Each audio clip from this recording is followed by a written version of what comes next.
तो मैं हमेशा डांस में पार्टिसिपेट करती थी। ऑडियो जंगल।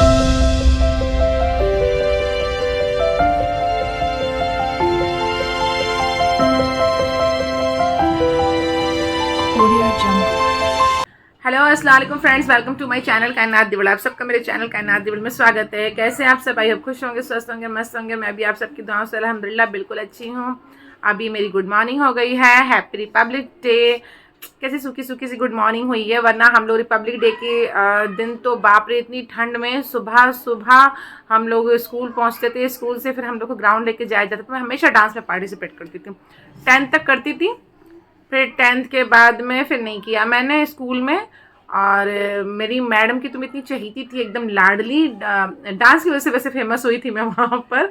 लेकिन उसके बाद में फिर फेमस एक बार हो गए तो हो गए। तो बहुत मज़ा आता था। इतनी ठंड होती थी, हम लोग झांसी में थे, बहुत ठंड के टाइम होता था। और जो भी हम लोग की ड्रेस होती थी, सज धज के यहाँ हाथों पे अलता वलता लगा के हम लोग और वो क्या कोई ड्रेस पहनते थे तो लैया या पॉपकॉर्न के गजरे में लैया का गजरा बनाती थी, थोड़ा सा बारीक सा रहता था ना वो गजरा, लैया वाला गजरा बना के हम लोग जाया करते थे। और जो भी ड्रेस होती थी ज़्यादातर तो जुगाड़ की ड्रेस होती थी हम लोगों की। लेकिन जब कभी जब ऐसे 26 जनवरी पे तो हाँ वो मैडम ही करवाती थी कोई ना कोई ड्रेस, क्योंकि सब बच्चों की एक सी रहती थी ड्रेस, इसलिए बाकी जो टाइम ऐसे जुगाड़ की होती थी।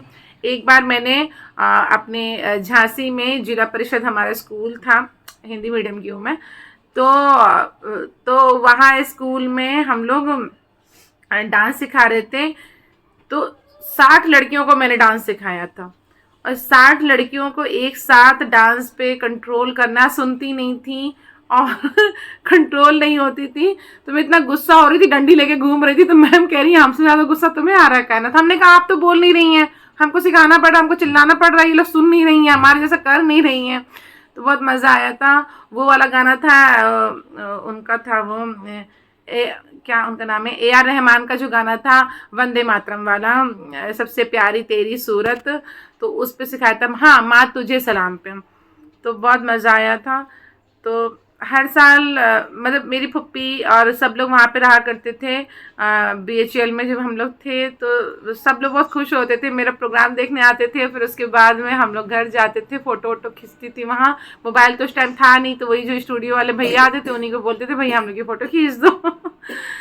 तो सब कुछ याद आ रहा है। और आज के दिन देखो, अभी आज का ज़माना देखो, ये बच्चों की छुट्टी कर दी है, कल हो गया है इनके फैज़ का तो स्कूल में कुछ छोटा मोटा प्रोग्राम हो गया है, और आज इनकी छुट्टी कर दी है। अभी दोनों घर पे ही हैं, तो चलो कोई बात नहीं।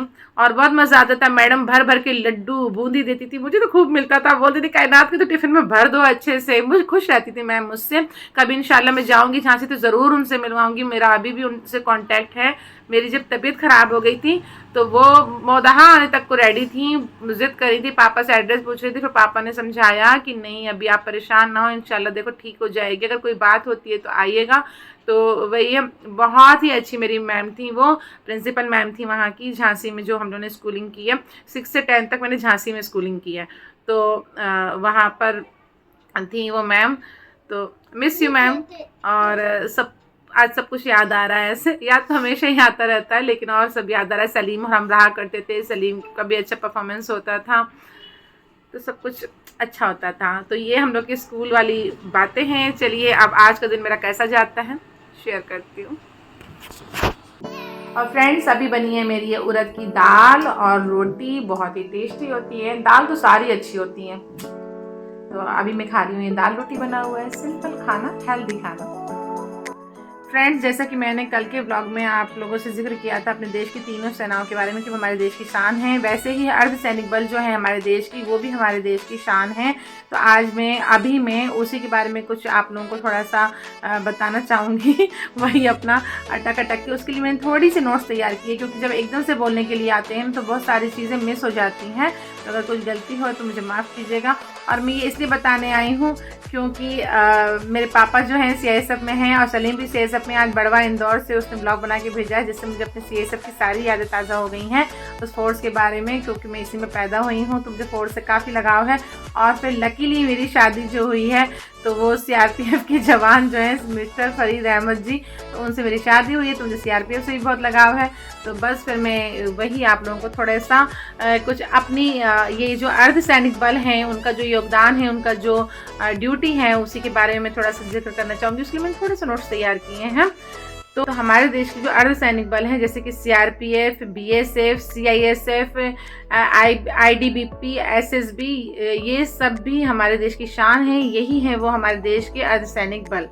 ये जो अर्धसैनिक बल हैं वैसे तो इनकी अलग ही ड्यूटी होती हैं, वो सब फिक्स होती हैं कि उनकी किस तरीके की ड्यूटी होंगी, लेकिन वक्त आने पर ये हर तरह की ड्यूटी कर लेती हैं। ये इलेक्शन ड्यूटी भी कराती हैं, ये आंतरिक सुरक्षा भी हमें देती हैं। तो फ्रेंड्स, ये सब का जो मेन ड्यूटी होती है, उसका जो मेन कर्तव्य होता है, तो इंडिया के जितने भी बड़े बड़े प्लांट हैं और जो इंडस्ट्रियल एरिया हैं और मेट्रो, लाल किला, ताजमहल, इन सभी जगहों पर ये ड्यूटी करती हैं। CSF की ड्यूटी होती है वहाँ पर, क्योंकि काफ़ी ईमानदार फोर्स है। और आप लोगों ने देखा होगा इनके जवान, जहाँ अगर ज़्यादातर लोगों का तो मेट्रो से वास्ता पड़ा है, जैसे कि ताजमहल से वास्ता पड़ा है, तो ये बहुत ही ईमानदार होते हैं, बहुत ही कर्मठ होते हैं जवान इनके, और अपनी ईमानदारी से ड्यूटी करते हैं। और इसके अलावा ये इलेक्शन ड्यूटी भी करते हैं। फ्रेंड्स, अब बताना चाहूँगी CRPF के बारे में। CRPF हमारी बहुत ही पुरानी फोर्स है। ये ज़्यादातर नक्सली एरिया में ड्यूटी करती है। इनकी ड्यूटी हमेशा नक्सली एरिया में रहती है, बहुत ही डिस्टर्ब एरिया में इनकी ड्यूटी लगती है।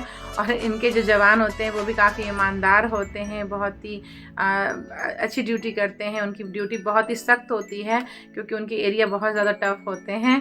तो ये जो जितने भी ये जो फोर्स हैं, उनके जो जवान हैं, तो बहुत ही मेहनत करते हैं, और हमारे देश की ये शान है। और फ्रेंड्स, BSF को तो आप लोग जानते ही, वैसे तो सभी फोर्स को जानते हैं। मैं फिर से थोड़ा सा थोड़ी सी रोशनी डालना चाहूँगी BSF की। तो BSF तो वही है कि बॉर्डर पे ड्यूटी करती है, और उसका बहुत मेन रोल होता है हमारे इंडिया पे, क्योंकि हमारे देश के बॉर्डर पे उनकी ड्यूटी रहती है। वो बहुत ही निगरानी रखते हैं कि कोई स्मगलिंग ना होने पाए, कोई ऐसे विदाउट परमिशन आने ना पाए वहाँ से। तो वही है कि BSF का बहुत अहम रोल है। सभी फोर्स का अपनी अपनी जगह पे बहुत अहम रोल है। तो BSF की ड्यूटी लगती है हमेशा बॉर्डर पे हमारे देश की। IDBP जो फोर्स है फ्रेंड्स, तो उनकी ड्यूटी हमेशा बर्फ़ में रहती है, उनकी ड्यूटी बर्फ़ में ही लगती है। तो बहुत टफ है, वैसे सभी की ड्यूटीज़ बहुत टफ है। फ्रेंड्स, ये सभी जो अर्धसैनिक बल हैं वक्त आने पर हमारे देश की आंतरिक सुरक्षा भी करते हैं और इलेक्शन ड्यूटी भी करवाते हैं, जैसे लोकसभा की, विधानसभा के चुनाव भी करवाते हैं, और हर तरह से ये हमारे देश की सेवा करते हैं। तो इन सभी जवानों को हमारी तरफ से सैल्यूट। तो फ्रेंड्स, मैं यहाँ पर अपना ब्लॉग एंड करती हूँ। ब्लॉग काफ़ी लंबा हो गया है। वैसे इनकी शान के बारे में तो जितना कहें उतना कम है, तो मैंने काफ़ी अटक के कोशिश की है कुछ थोड़ा बहुत उनकी शान में कहने के लिए, आप लोग तक ये बात पहुँचाने के लिए। तो फ्रेंड्स, चलिए मैं यहाँ पे अपना ब्लॉग एंड करती हूँ। आप लोग अपना ख्याल रखिए, सुरक्षित रहिए, सेफ रहिए, हंसते रहिए, मुस्कुराते रहिए, मेरे ब्लॉग देखते रहिए। अल्लाह हाफिज़, टेक केयर, बाय, जय हिंद, जय भारत।